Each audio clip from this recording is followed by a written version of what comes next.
Okay. So we talked about the different business organizations. We also talked about the different business activities. Now we're going to actually start going into the actual accounting. All right. So again, what is accounting? It is the process of analyzing, recording, sorting all the financial data, and interpreting how a transaction affects a business. So it also asks these four questions, right? The standard who, what, where, and why, and as well as how.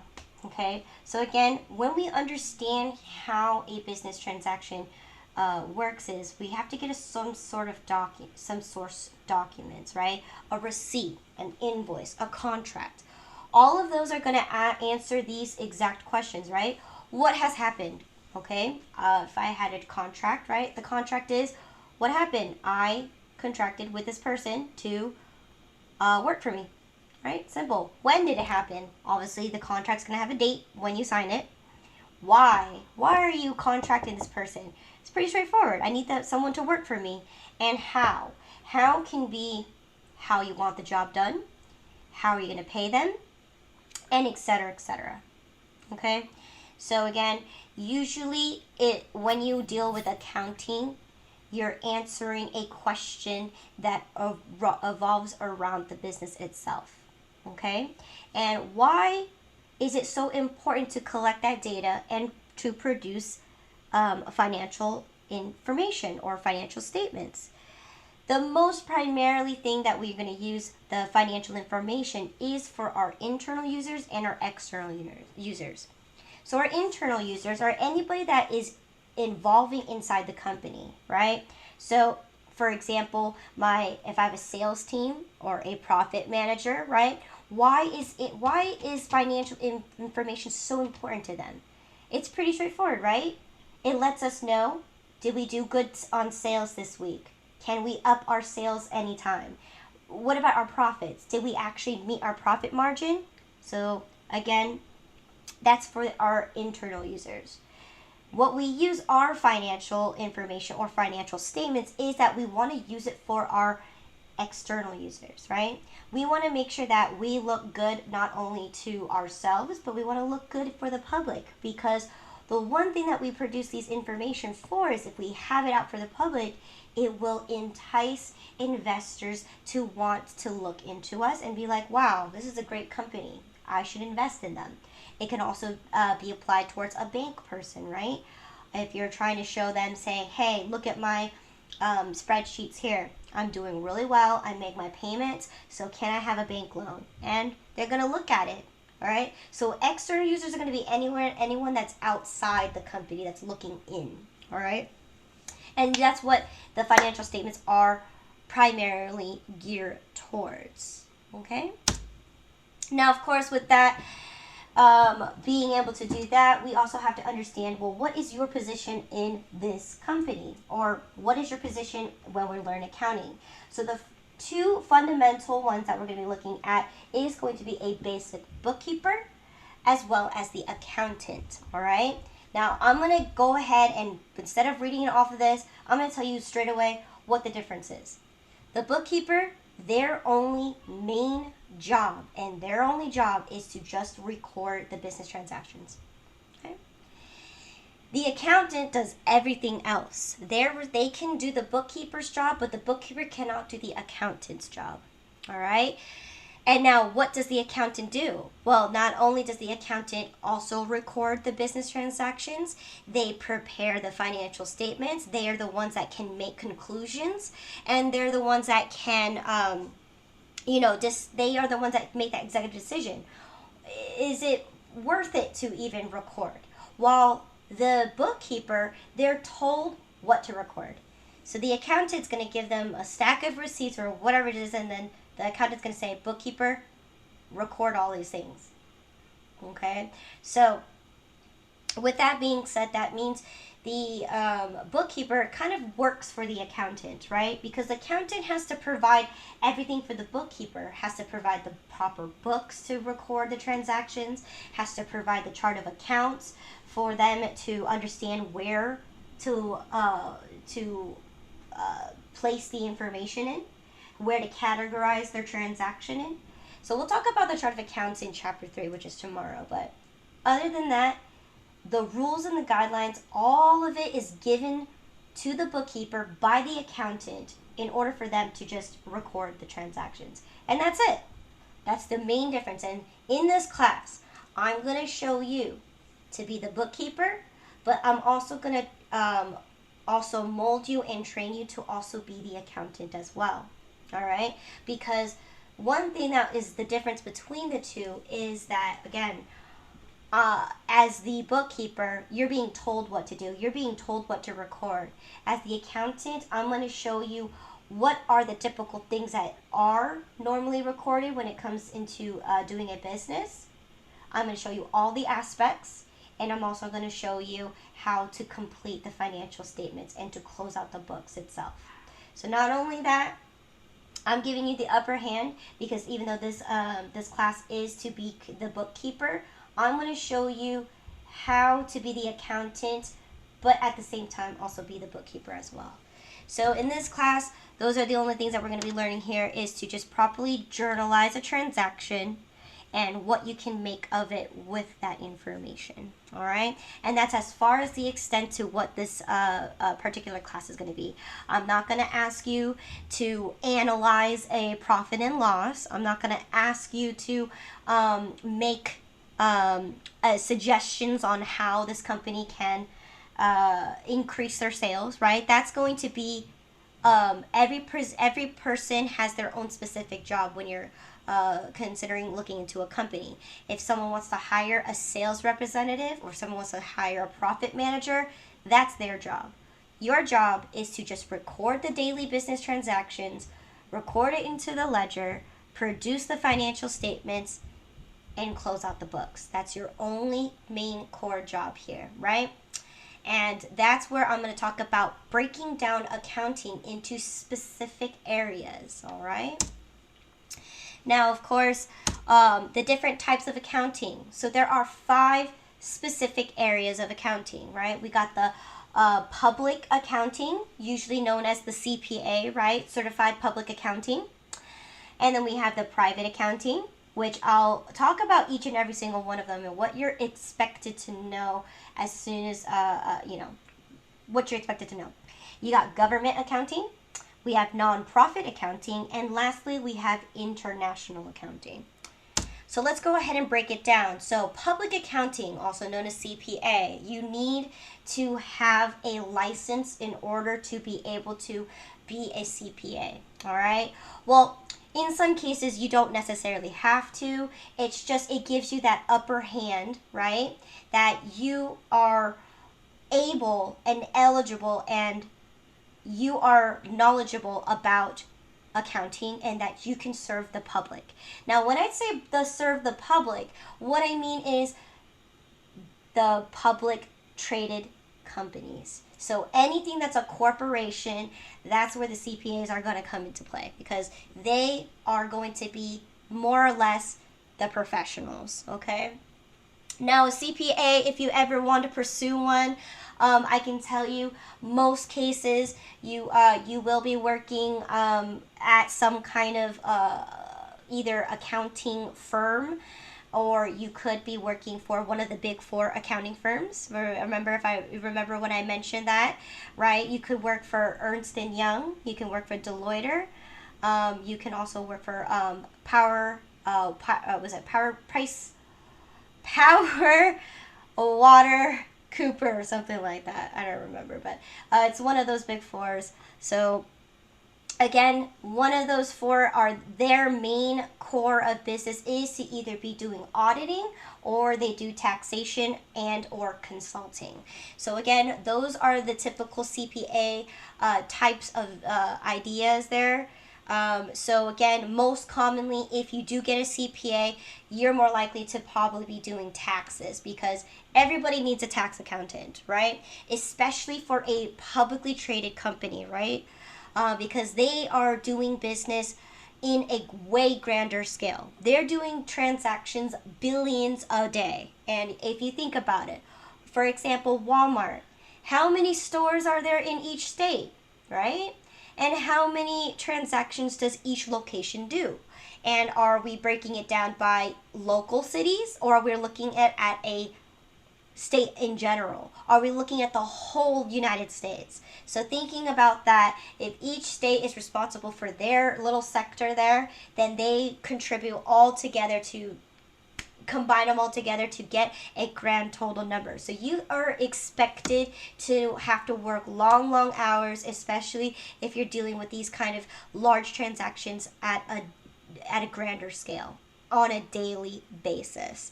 So think about something like that, especially when it comes into tax season, when many corporations, when they have to file for their taxes, right? You can expect that it's going to take months and months to be able to go through all the stuff and properly file their taxes properly. Okay, so usually that's going to be something that's one of the largest fields, is going to be taxing. Now, auditing. Auditing is also very popular because every corporation needs to make sure that every company is following through with their guidelines, as well as making sure that all the transactions go through. So audit trails are going to be common as part of one of those things that they have to do for one of those large CPA firms. All right. So again, making sure that all the transactions go through, making sure all the taxes are filed, and making sure everything is produced correctly. Taxes means filing taxes for the government, making sure that every penny is calculated, and etc., etc. Making sure that every, taxing that comes with corporations, whether they're a C Corp or an S Corp, making sure that they properly collect that money, and etc., etc. Okay? And then also a small field here is going to be forensics accounting. Now, this is actually one of the interesting parts of CPAs, because it's kind of dealing with science and criminal investigation, if you like that kind of stuff. It's definitely very interesting, especially because I took the class in this at Cal State Fullerton. It's so interesting because you get to take a business and you get to literally go through and analyze everything and pose any questions that are considered red flags to kind of see, is that an opportunity for them to pose any fraud, right?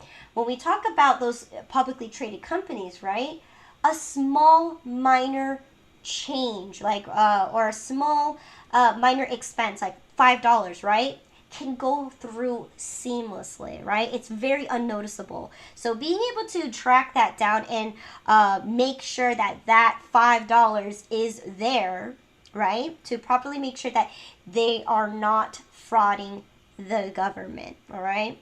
So that's what's really cool about forensics accounting. You get to be a little private investigator, and you get to analyze, go through the same things here. You're gonna at the same time audit their financial statements and see where there is a possibility where fraud can happen. So it's a really interesting class. And if you do end up pursuing one of these CPA types of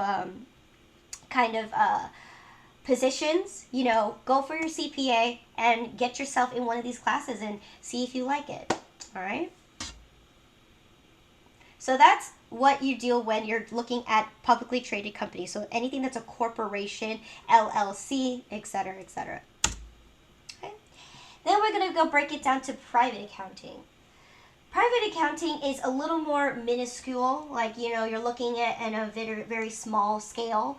However, there's a bunch of positions that are considered for the private sector. All right. Private sector meaning, for smaller companies, right? You're not looking at a grander scale type of company. You're looking for more of the small companies like sole proprietors or partnerships or even small LLCs. So what these ones can be broken down to is there's obviously a tax accountant for private small companies, right, to file their properly taxes and see how it affects their company. There's also auditing as well, where they just to make sure to ensure that they're properly doing their taxes correctly, or they're properly recording all of their information. All right, and then here comes financial accounting. So this is where our class is going to be this class is going to be about financial accounting. So what this is it's the collective process of understanding how a transaction, right, affects a business and how we record it and how we properly place it in their proper accounts. So that's what we are. We are the fundamental backbone of all businesses, okay? And what we have here is we have that. We also have preparing the financial statements, which again is important when it comes to financial accounting, right? Then we're also going to break it down to managerial accounting. So this is where it's more geared towards manufacturing companies. All right. So this is where we get to break down and it's split into cost accounting, as well as analyzing financial data. Okay. So what this is it takes a cost of the business, right, and it breaks it down to literally how can I create a product by making the most, drastic changes, but minimizing my cost. So breaking it down. So that's what cost accounting does, is looking at the materials. If I buy in large quantities, then my cost per item is going to be a lot significantly lower. But let's say, making those miniature changes or executive decisions can cause the product or the cost to be a lot lower for you to sell it off at a higher profit. So that's going to be managerial accounting, or also known as cost accounting. Okay. There's also green accounting, budgetary accounting. So there's a lot of things there. So especially budgetary, right? When we talk about cost, right? What if the cost of making the product isn't the only thing that you have? You have to also consider the cost to run your operations, right? How much is it going to cost me for rent? How much is it going to cost me to even run the machines, electricity? All those things are going to come into play, and how you can minimize those costs, right? Maybe turn off the lights during the night shift, or use solar panels, right? Collect the energy during the daytime, turn on those solar energies lights at night. Anything to be able to lower the cost for the business. So that's going to be cost accounting or managerial accounting. Then we also have treasury accounting. So this is more for banks, right? Because they do a lot of banking. They do a lot of budgetaries. They're also the kind of ones that handle the money and making sure that the money that goes through the bank and the money that gets taken out, right, that it's properly taken care of. And other ones are such as financial planning or analysis accounting. So anything that wants to do return on investments, right? So again, under the private sector, you have more broader aspects when it comes into doing accounting, right? So that's what I meant when we have not only the accountant, but the accountant can be broken into different sections. So you can have a person that only emphasizes on the inventory, right? You have the purchasing manager, you have the inventory manager, you have the sales manager, you have the profit manager. You're going to be split into many different positions. So accounting is a very, very broad, position. All right. It gets broken down to specifics based on what they need. Okay. And again, a lot of these classes are pretty fun if you are interested in them. Again, if you are planning to build your own company and you're planning to create your own product, definitely going to a managerial class is very, very important and necessary. But for this class, we are only focusing on the private sector, which is just financial accounting, which is again the fundamentals, the backbone of all businesses. All right, and as we go through the lesson, you're gonna understand why it's the backbone of all businesses, especially when we get introduced to the debits and credits and how the accounting equation works. Okay. Any questions about the private sector? No. Okay. All right. Any for the public either? No. All right. Okay.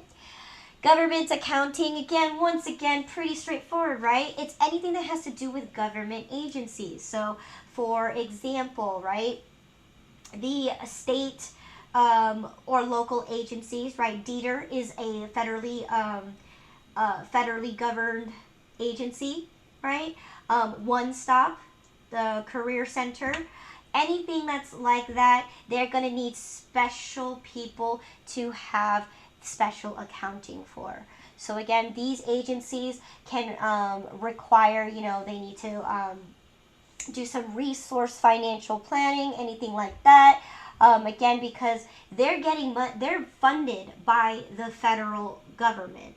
So budgetary is definitely going to be one of those types of things that they have to be able to carefully account for. All right, and of course, or even agency funding management. So again, One Stop, right? They have a small section for an amount of money that the government gave them, the federal government, to dedicate to all of those people. They also have a section for all the unemployed, right? So they need those kind of people to be able to manage that money, but also to do the books for them. All right. So that's there for any government agencies. So whether it's the federal Treasury, the United States Treasury, or it could be a local agency. So again, such as DETR, right? DETR is the one in Southern Nevada. All right, nonprofit agencies. So once again, they definitely need some kind of special accounting because they get special taxes, especially when it comes to filing taxes to the IRS. They get special tax because their primary form of activity isn't to make a profit. They're just solely to spread awareness. So these kind of organizations require a special type of accountant, and usually that entails with budgetary, right? Because their funds are very limited, right? Except unless they do like things like they hold fundraising events, right? They have membership dues, right? They need to have some kind of budgetary advisement when it comes to this.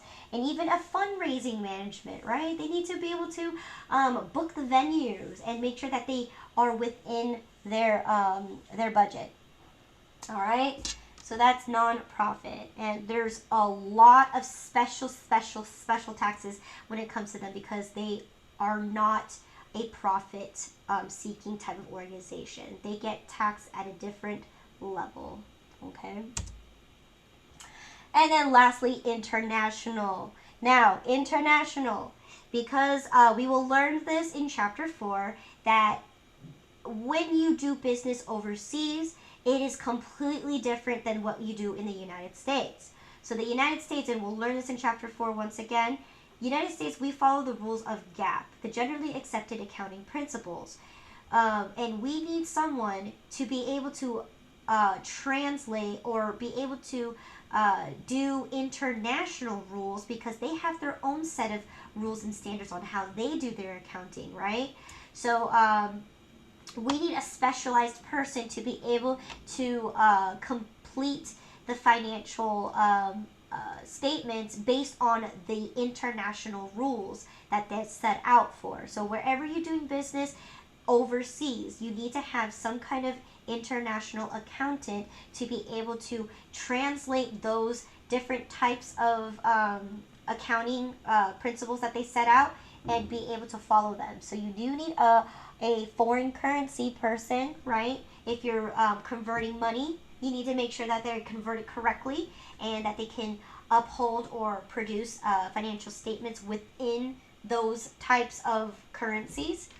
Again, regional accountant. So again, depending on what area in what country that you belong into. So again, there's a lot of other things that come into when you're dealing with companies that are overseas. All right.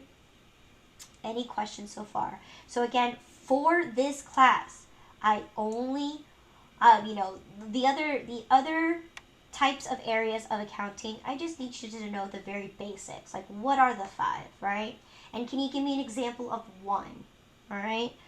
That's all I want you to know. Because these, again, are just introductory things that maybe it will spark your interest, right? If you're interested in learning about international trade, then international accounting is for you. If you're interested in nonprofit's for you. If you're interested in working for a local government agency as their accountant, then government accounting is for you. All right? All right, so any questions in regards to that? All right. So now I'm going to introduce you to the financial reports. There are a total of 4, so I'm going to introduce you one at a time. So the first one that's very, very, very important is going to be the income statement, also known as the profit and loss. Okay, so the profit and loss statement. So what this does is it literally takes all of your revenues or your income, whatever you want to call it, and it counters against all of the expenses that you need in order to operate the business. And it determines whether you made a profit or a loss. If it's a positive number, then you made a profit. If it's a negative number, you made a loss, okay? And what's so important about this is, did you make enough sales, right, in order to counter how much it costs you to do business? All right, so that's the most important thing here, is it's to determine your profitability. And that's, yes. So this is one of the things that a lot of external users, they want to take a look at, because they want to make sure if they invest their money into this company, right, are they making the profits in order for them to get their money back? That's the most important thing. But it also makes the company look good too. Right? It means that the company is stable enough to not make that many expenses, and that everything that they sell, right, will still gain them a profit at the end of the day. Okay? All right? Any questions for this one? No. Okay? So again, towards the end of this class, we will get to take a look at how to produce the income statement. All right, we're going to take a look at all 4, and we're going to complete all 4. All right. The statement of owner's equity. Okay, so equity can be determined as in many, many, many different ways. Equity, okay, so especially when you're dealing with property management is completely a different understanding of what it is for accounting. All right. Property management, we understand as equity as something, as a value that we gained over the years. In this case, we use equity as a value of the company. Not what you earned, not what you gained. It's what your basically your net worth. What is your company standing at right now? All right, and many things can affect equity, right? If you do capital contributions, which means you reinvest into your company using your own money, all right? Or if you do a withdrawal, obviously you're taking money out of the company. But most importantly, it's important to know that if you made a profit and you reinvest that money back into your company, you're essentially making your company the net worth a lot bigger. So in this case, you're making it look good. All right. Obviously, a net loss is going to make your company decrease in the value. So the important thing about understanding the equity, right? Equity, whether you're a sole proprietor, partnership, or a corporation, right? Terminology is very, very important here. You will see an owner's equity, a partnership's equity, a stockholder's equity. They all essentially do the same thing. It's just what your company is established at. Are you a sole proprietor, partnership, or a corporation? One of those three, right? So that's essentially the only difference between them is their name. But essentially, it's all the same. All right? Now, we will come into terminology where you will see things like retained earnings. Well, what's retained earnings? That's going to be pretty much the net profit or the net loss that the company has incurred for a corporation. In here, we're going to learn sole proprietor terminologies or small businesses. So for us, since the sole proprietor is us, the owner, right? We're the one, us, the owner, and the business is one. So therefore, it's the owner's equity. Okay, and when I say that, that means yeah. All right. But when we look at this again, it's the total net worth of the company, and what affects it is going to be your profit or loss, and any capital contributions. So if you invested more of your own money, and if you take away money from your company, right? And we'll take a look at this again towards the end of the class, right? Then next is going to be one of the most important, or I guess all four of them are very important. However, but this, I think this is, it's one of those statements that are actually way up there. The balance sheet. The balance sheet is going to, it's going to take all the accounts that exist in your company and pose them to fit this equation, which is the accounting equation. Your assets or your total assets are going to equal your total liabilities plus your equity. Now, assets, and we'll talk about this tomorrow, is going to be everything that you own in the company. So whether it's the cash that you own in the company, the equipment, the patents, whatever it is that you consider an asset, right? Anything that you own, you're going to place that and hold it up against everything that you owe, which is your liabilities, right?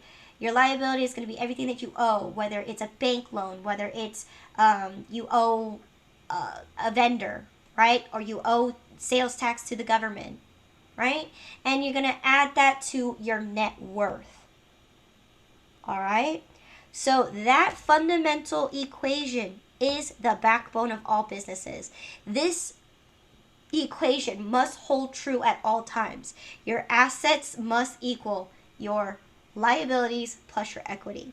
And if they were ever to be off balance, then you know straight away that there's a mistake in your financial statements, or there's something wrong with your accounting. So then you have to go back and make sure that you find that mistake, because this statement must hold true at all times. All right. So with that being said, the accounting equation is going to be more prevalent in chapter 2.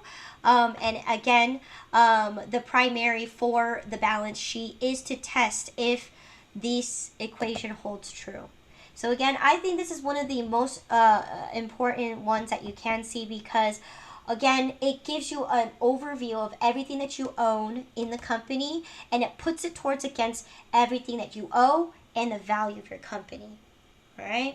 And again, this is the fundamental of your backbone of your business, because you need to know, does everything that you owe, is it equivalent to everything that you own in that kind of aspect?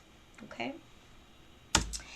And then lastly is going to be the statement of cash flows. Now this is very important, especially when we learn the difference between a cash basis and an accrual basis. All right? So again, an accrual basis, I'm just give you a little brief overview of what they are. An accrual basis pretty much allows you to record revenues when you sell a product or provide a service, whether you receive cash or not. And that's going to be one of the underlying things that you need to know about the cash flows, because this is actually essentially taking the accrual basis and converting it into the cash basis. Cash basis meaning how much cash is actually flowing into your company and how much cash is flowing out of your company. So for every sale that you made, did you actually receive cash for it? And this is where it's going to actually, if you compare a lot of your corporations, right? Most of them are, they consider a sale to be complete, but they never receive the money. They, in fact, they have people owe them money. Once that happens, right? Now, did you really receive the money? So are you actually really making a profit off of this? So that's the question here. And that's where this statement is going to come into play, because it's going to actually take a look at how much cash is actually truly flowing into the company and how much cash is actually flowing out of the company. All right. So again, it's broken down to 3 different criterias. So you have your operating activities, right? And then you have your investing activities, and then your financing activities. So again, this is going to be a little more clearer when we actually take a look at completing and creating the cash flows in the last couple weeks of class. Okay. All right. And that's it for that one. Any questions for anything about the 4? Can you go over the what the definition was of the accrual again? The accrual, okay. So the accrual basis, right, is understanding that when you, as a business, right, when you sell a product or good or service, right, you calculate it as, yes, you sold it. It's been done, regardless whether you received money or not. So again, an example is, let's say I had a sale, right? I sold 5 cups, but I told the person, my customer, you can owe me the money. That's going to be considered an accrual basis, because even though I didn't receive the money because they owe me, I still recorded it as if I sold it, and in my books, it's going to say that I made a profit. But in reality, did I really make a profit? No, because I didn't receive the cash. Is there another term for that? No, it's only accrual. Accrual. Okay. Yes. And again, it will be more clarified when we dive into chapter 4. Because, again, every single key point that I'm telling you, you will learn it eventually. All right? This is just the intro for accounting. Just giving you, letting your toes get wet a bit. And then chapter 2, 3, and 4 is where I'll tell you everything about everything I just mentioned here.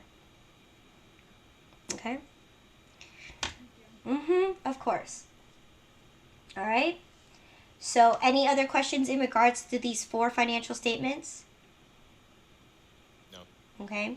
So, one thing that you should know, that these 4 financial reports or statements, whatever you want to call them, are required by every single company in existence, especially publicly traded companies. They are required by the IRS to publicly publish these things out to on a platform. They need to put it on their website somewhere. All right, because this is public knowledge, especially when the publicly traded companies, right? Their income usually is provided by the external users. Anybody can buy a stock, so it is mandatory for them to release this information. However, for a smaller scale, for a private company, they're not mandated to release this unless they choose to, and it's definitely for the IRS to make sure that their books are okay. All right, and of course their internal users. If you're working for the company, you want to make sure that they're not doing shady business, or they're not, they're making expenses that kind of, that could pose that the company could go down. So definitely something that you should release to your internal users. But for private, it's not mandatory to publish it. Okay? But it is required for all companies to complete this because it's part of the accounting cycle, which I will talk about on Wednesday in chapter 4. Okay, so again, now we are going to be talking about internal controls. All right, now it is very, very important that we have some kind of form of internal controls in a company. Now, this was all due to the Sarbanes-Oxley Act back then, because back then, if you remember Arthur Andersen, right, and if you remember Enron, they were a huge company and everybody invested into them, and they didn't have an internal control.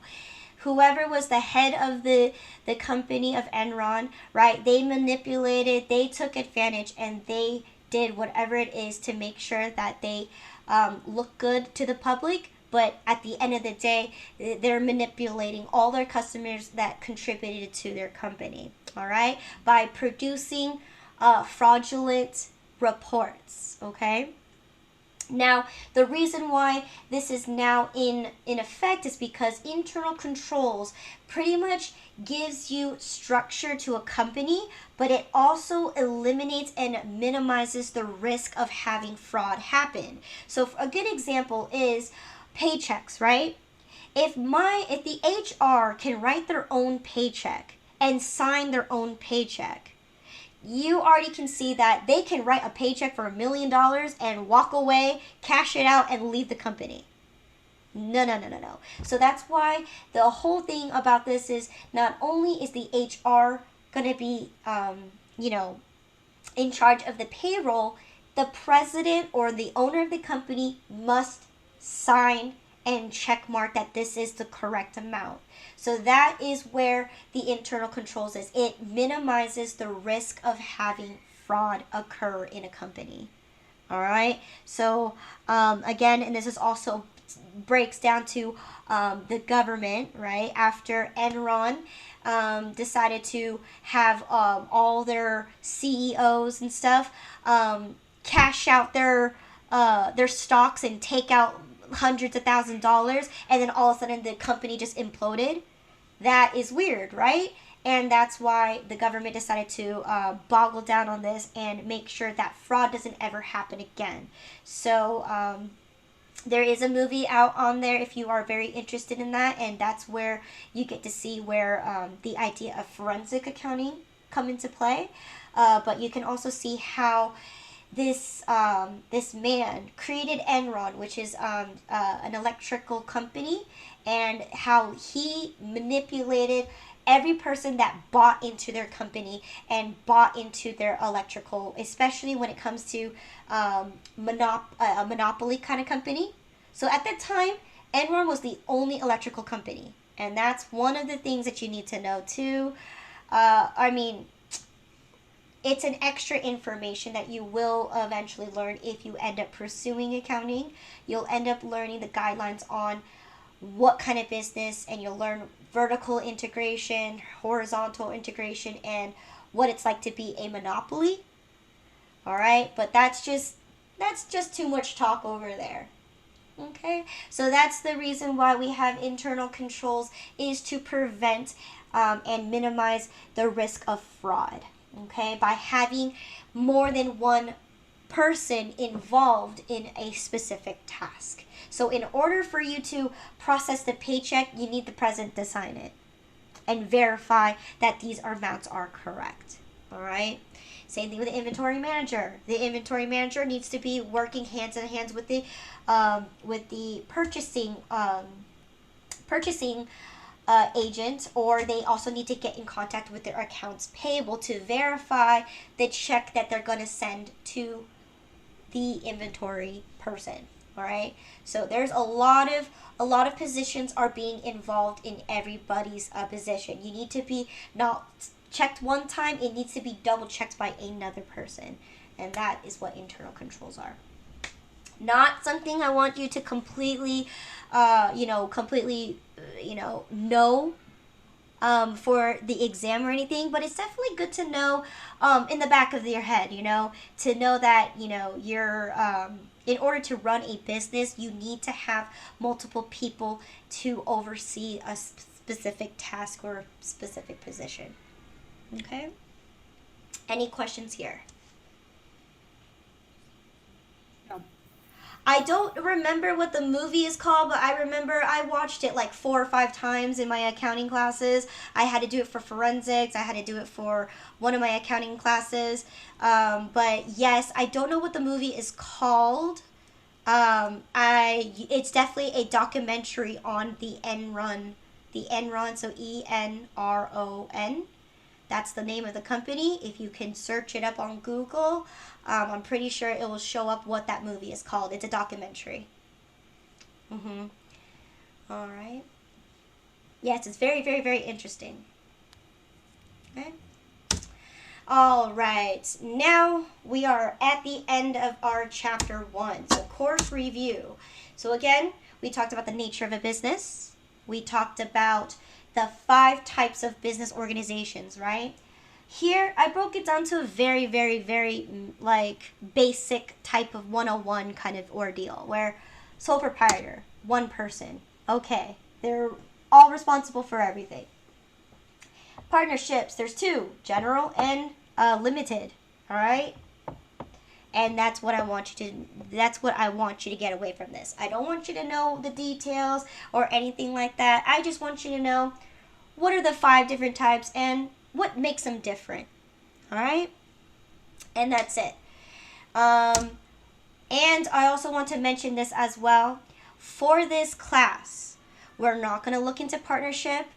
We're not going to look into corporation or any of those. We're only going to focus as a sole proprietor because, again, this class is a 101 class. I need to start you somewhere, just like how you start a business. You have to start somewhere. Okay? If you go into advanced accounting, right?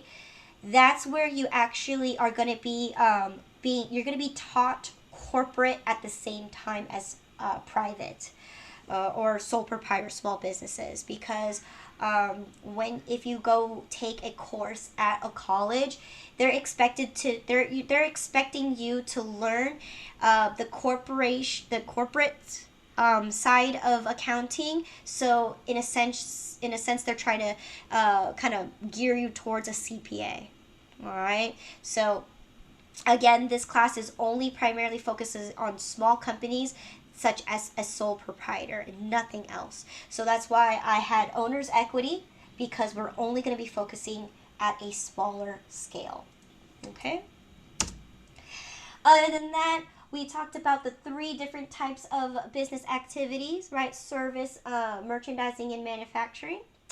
We also talked about the 4 important financial statements, right? The income statement, statement of equity, balance sheet, and the statement of cash flows. We also got to talk about the 5 different areas, right? But again, our main focus is financial accounting, which belongs in the private sector because we're only dealing at small companies. Okay? Here I have the difference between a bookkeeper and the accountant. Pretty straightforward. Bookkeeper only is responsible for recording the business transactions. The accountant does everything else. All right? And then, of course, here is the definition of accounting. All right? That's all I want you to take away from chapter 1. Okay? Any questions in regards to anything I talked about? Felipe's got a question. Yes. All right, so I printed out the chapter 1 exercise, Uh-huh. which kind of helped me a lot. This is the tool we provided, so I printed it out and I've been writing it out as I go. Okay. Um, the only thing I kind of like, so the nature of business, do I just write to make profit or, I don't know. That's I funny. mean, it's just Okay. the best, right? I mean, that's what we all try to do, right? We have business, yes. Yes. Now, Yes. if you remember, on the very, very first couple slides, I actually have right here the definition of the nature of a business. It's right here. the first line right here, is to take any resources to provide a service or a product to the public. Okay, so again, mentioning that the chapter 1 exercises, we're going to do them together right now. Okay, since you are answering the first question, so what did you put? Well, no, I left that blank because I thought it was gonna be more in depth. So I was like, well, it can't be that just that simple. That's where I was kind of like, wait, um, so I no, you kind of explained that for me right now. Yes. I did the exercises last night. Would you like my answer? What I wrote in my notes? Whatever we're gonna do this together. So if you want to do anything, so again, if you got the answers from the lecture notes, even better because you're a little more detailed. But again, I'm just looking for just an answer, all right? Because ultimately, these for this week only, these exercises are meant for you to be able to memorize the information a little better. So these are for you to practice to understand what these terminologies mean. Okay, so what is the nature of business? You can answer it, anybody can answer it. A business is an organization in which basic resources such Mm-hmm. as materials and or labor are assembled and processed to provide goods and or services to customers. Good. So I'm just gonna make this really sweet and simple, but obviously when I post the answers on the Google Classroom, it will be in full sentences. So again, resources to provide a good or service to customers. All right. What's also another thing? What is the main goal of the business? Make a profit. Yes, to I'm gonna make it to make money. All right. To make money is a main goal of businesses. All right. Now, with that being said, what are the 5 types of business organizations? Sole provider partnerships, corporations, LLC, and nonprofit. Yes, so proprietor.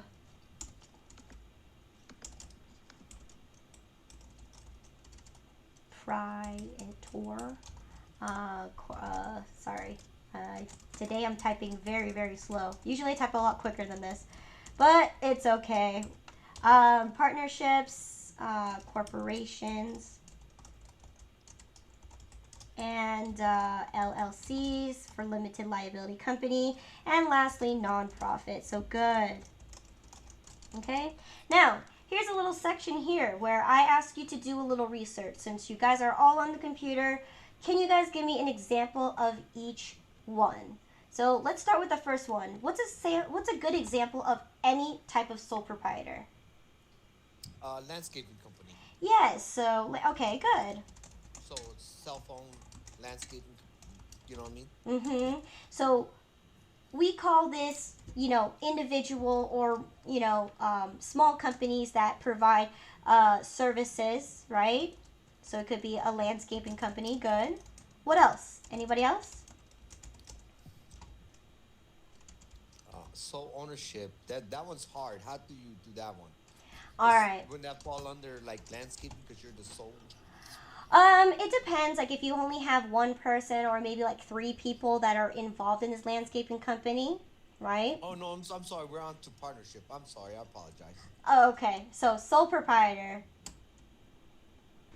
Oh, no, a landscaping company can be a sole person that owns it, right? What else? Housekeeping, good. So anything that could be a mom and pop shop, right? Mom and pop shop, right? One of those small restaurants or something, right? It's like, yeah, anything that's like one of those. Okay. How about a partnership? So whether it's a general or whether it is a limited liability partnership, can you give me an example? Felipe, quick question. Would this be when you get a franchise? Okay, so franchise is going to be considered corporation, or it could be an LLC, depending on what company you are working for. So if I want a franchise for Starbucks, right, they are a corporation. So I'm asking a license for that. So that's gonna fall under corporations. There was a company I worked for. It was three brothers. They all three were owners of it. It was called something like Strickland Landscaping, but we also did like commercial cleaning. But Okay. that's the example that I wrote down only because I know that it's three brothers. They're all three equal owners. Okay. Street Brothers. That's a good one.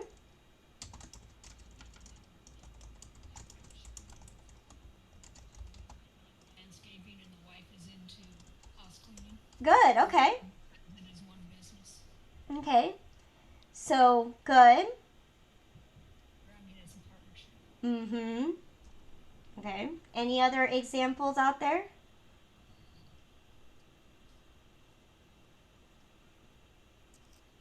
Okay. I'll give you guys another example. A good one is a law firm. You'll always see that the those kind of law firms that say Fletcher and Jones, right? Law firm. We will fight for you. Those kind of ordeals are going to be a typical type of partnerships because there's only two people. Okay. All right. What about a corporation? I worked for a corporation before, or when I got hurt, Mm-hmm. Monroe Corporation. They deal in automotive. Okay. What was that again? Monroe, Monroe. yeah, Okay. Monroe. no W, just a Yeah. Monro. Yeah, Oh, MRO. Like that. yeah. All right. Yeah. Good. Right. Same here. When I got injured, Cat or Caterpillar Equipment, that's a corporation, which is a manufacturer of heavy equipment. So Good. Awesome. Right. Yes. All right. I've mentioned Target. Right. no one said Rose, but their volume is like way down. Okay. All right. I would say Walmart. All right. What did you say? I would say Walmart. Walmart. Perfect. Good. So, you know, there's a lot of corporations in here, right? You can almost look up any company and they're most likely going to be a large corporation, especially if they have multiple um, businesses in multiple locations. Usually they're corporated status. All right. What about an LLC? Limited liability companies. Do you have any examples? I have one, but I don't know if it's extreme. I had a friend that was in UFC fighting, You okay? and his name was kind of his business. So he got an LLC Okay. because I don't know how that works. I don't know if personal, but I know he had an LLC. 'Cause he got this before. So it's somewhere where your name or your corporation is your product you produce. For himself, it was him fighting, Mhm. and but I think he used it for other reasons like tax purposes. Okay. I'm not sure if I'm like applying it right to a business. Okay. So usually for LLCs, right? If you look up any kind of company out there, right? They will always have the LLC attached to their name. Or for example, many corporations, right? They'll have that comma incorporated. All right. Or they could have that co company. So usually it's any kind of company that does that kind of right um, that There's has a the lot of LLCs at the very end. There's a lot of there's a them. lot of Yes, there's a there lot of is. automotive sales out here that if you look, if you even just drive down the road, it'll be something sales LLC, and Good. most of them out here are LLCs like that to help protect themselves. Exactly. Absolutely. LLCs. Yes. All Would right. that fall under construction companies too? Because they only bid on jobs that are like up to $1 million or less than $1 million, kind of. It depends. Like again, usually most companies, like if it's a construction working company, I don't know any so far. If they have the usually the legal name, you'll see LLC attached to it. So it's Okay. any of those kind of companies. If they do, then yes. If they don't, then no. Now, do LLCs gotta be let know they're LLCs? I believe that is part of their name. They should definitely know because again, look at these different type of business organizations. If you have just your name and you're not well known, then it's definitely something that you want to set yourself apart from. Okay, all right. What about an example of a non-profit organization? I put down Goodwill. Goodwill, perfect. Yes, yes. I put one Goodwill. where I volunteer all the time. It's called Just One Project. So if you guys ever have time, come by and help us. We do senior hunger, so that's one that I'm intimate with. So yes, I'm familiar with nonprofit. Perfect. Good. Good, good, good. All right. So, question number 4. What are the 3 types of business activities? Service companies, merchandising companies, and manufacturing companies. Yes, merchandising. I'm just going to put merchandise and manufacture.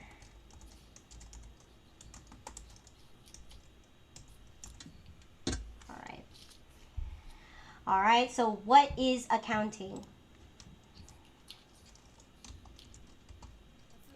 Analyzing, recording, summarizing, reporting, reviewing, and interpreting financial information. Good. Summarizing, interpreting, all those adjectives. Interpreting. Oh, did I put Okay, so if I analyzing, I spelled analyzing wrong. That's okay. This isn't an English class. So analyzing, summarizing, interpreting, recording, sorting, all of those things. But the most important is, what are you doing? You're sorting business transactions. Good. Yes. All right. What are the what are the 5 areas of accounting? Public. Public, good. Government,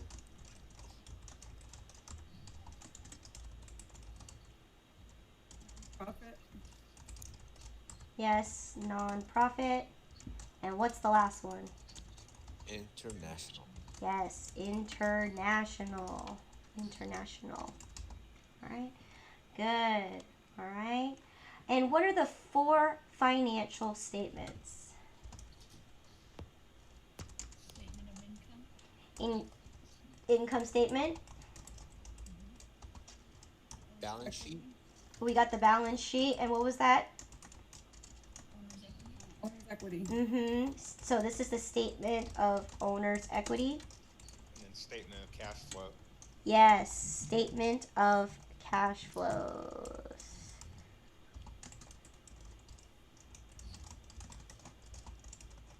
All right. And then last but not least, what is the difference between the bookkeeper and the accountant? one's the boss and the other one does the work. Well, the accountant can also do the work too, Oh, okay? I don't want to knock that guy off. Yeah, you're right. Okay. Keeper just records the data. Mm-hmm. Records. Now, what do you mean by data? Records the transactions. Perfect. Business good. Business transactions. And what does the accountant do? Accountant will analyze the data, the financial data, prepare the statements based on the recorded data, and provide interpretation of the collected data. Good, good, good. That's a lot of hold on. Accountant, yes, they do. So I'm gonna put prepare financial statements, analyze data, And of course, they can also do the bookkeeper's job too. They can also record the business transactions as well. So again, remember what I've mentioned earlier. The accountant can do the bookkeeper's job, but the bookkeeper cannot do the accountant's job. Okay. Good. All right. So I will post the answers on the Google Classroom so you can always have that to study. Okay. Again, anything on the Google Classroom is subject for you to use as a study tactic, study tool. Print out whatever you need. All right. Again, now it's 4:05. Any other extra questions for Chapter 1? No. Okay. Where Well, did you say, I'm sorry, Lynn, where did you say the answers for this were gonna be? um, I'm gonna post it after class so then you guys don't have the answers ahead of time. I post it every time we complete a section. I post it right in the same exact folder. So if this is a chapter 1, it's going to be under the folder for chapters 1 through 4. Yeah, I did it last